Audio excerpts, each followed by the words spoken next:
Et il a dit, lui, Andy est fils de quelqu'un qui a travaillé avec Omar Bongo.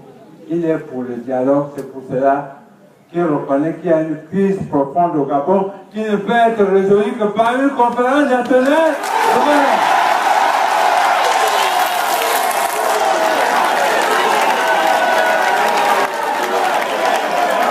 On dirait qu'au PDG là-bas. L'opposant gabonais André Baobam s'est éteint des suites d'une longue maladie dimanche dernier à l'âge de 58 ans à Yaoundé au Cameroun, où il séjournait depuis près de 2 mois.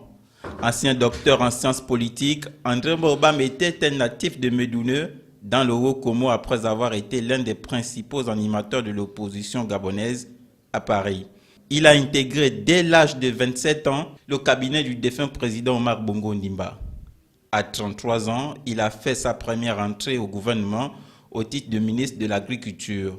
Depuis, il a assumé de nombreuses fonctions politiques et charges ministérielles. Après les élections de 2005, il a été nommé ministre de l'Intérieur, poste qu'il a quitté en 2009 pour occuper celui de la coordination et du suivi de l'action gouvernementale. Ancien baron du régime Omar Bongo Ondimba, André Baobam était passé dans l'opposition après la mort du président Omar Bongo. En 2009, candidat à la présidence, organisé la même année, il avait ensuite contesté la victoire d'Ali Bongo, le fils de l'ancien chef de l'État, en dénonçant un coup d'État électoral. Puis il s'était autoproclamé président de la République en 2011. Son parti, l'Union nationale, avait alors été dissous.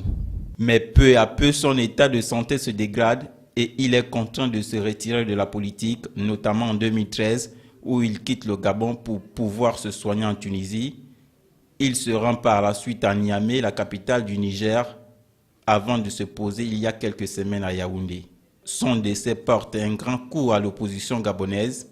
André Baobam n'aurait finalement pas eu le temps de coudre de nouveau avec le pouvoir. Lui qui se disait le digne et véritable héritier d'Omar Bongo Ondimba, dont il entendait poursuivre l'œuvre.